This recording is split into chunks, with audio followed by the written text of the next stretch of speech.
మాజీ మంత్రి మల్లారెడ్డి 100 ఎకరాల స్వాహ చేశారని కాంగ్రెస్ నేత మైనంపల్లి హనుమంతరావు ఆరోపించారు. కబ్జా చేసిన భూములను తిరిగి ప్రభుత్వానికి అప్పగిస్తే తామే దండవేసి కాంగ్రెస్ పార్టీలోకి ఆహ్వానిస్తామని, మల్లారెడ్డి భూ కుంభకోణాలన్నిటికీ తన దగ్గర సాక్ష్యాలున్నాయని తెలిపారు.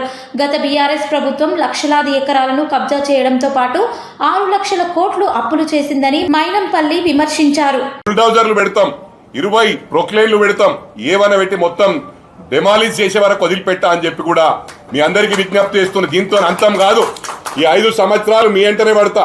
అంత లోపట నీకు నిజంగానే కాంగ్రెస్ పార్టీలో జాయిన్ కావాలంటే సిన్సియర్గా నరుకుమంటే టీవీల ముందు బాగా నరుకుతాను. నా దేడుంది కబ్జా అని. స్టూడెంట్స్ను కూడా నిన్న కూడా ఉదాహరణ కనుక్కోండి మీరు.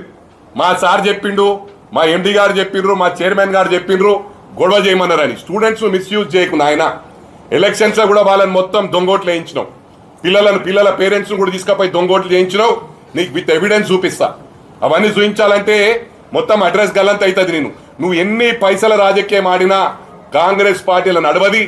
ఏదైతే కేసీఆర్ గారి దగ్గర నడిచిందో ఇక్కడ నడవది. కేసీఆర్ దగ్గర ఇష్టారాజ్యంగా నడిపించినావు, ఇష్టం ఉన్నట్టు డబ్బులు ఇచ్చినావు, 100 కోట్ల డబ్బులు ఇచ్చినావు. అది మీడియాకు కానీ ప్రజలకు కానీ అన్ని పార్టీలకు తెలుసు. ప్రజల వీక్ పాయింట్ తీసుకున్నావు. బీదోలను అడ్వాంటేజ్ తీసుకొని డబ్బులు ఇచ్చి ఓట్లు వేయించుకుంటున్నావు. బిడ్డ, అది నడవకుండా చేస్తాం.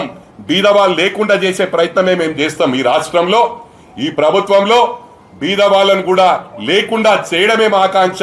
రేపు నీటువంటి రాజకీయాలు నడవై రేపు ఫ్యూచర్లో అని చెప్పి కూడా ఈ సందర్భంగా తెలియజేస్తూ, మరి మాటల్లో చెప్పాలంటే చాలా చెప్పొచ్చు, మాటల్లో కాదు చేతల్లో చూపిస్తానని చెప్పి కూడా మరి తప్పకుండా మరింకోసారి మా గౌరవ ముఖ్యమంత్రి గారి గురించి ఏది లూజ్ మాట్లాడినా నేను వదిలిపెట్టే సమస్య లేదు.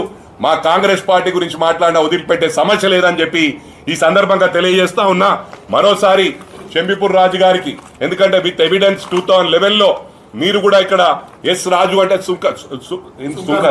సుంకర రాజు అని ఉంది, హనుమంత్ రెడ్డి గారి పేరుంది, ఇక్కడ మల్లారెడ్డి గారి పేరుంది, అందరి పేర్లు ఉన్నాయి. కాబట్టి మీకు క్లారిటీ లేదేమో, నెక్స్ట్ టైం ఈ దాంట్లో ఇన్వాల్వ్ కాకని చెప్పి కూడా ఎమ్మెల్సీ గారికి మరోసారి రిక్వెస్ట్ చేస్తా ఉన్నా. వచ్చి అన్నెసరీ మీరు ఇరుక్కోవద్దని చెప్పి కూడా విజ్ఞప్తి చేస్తా ఉన్నా. Thank you very much.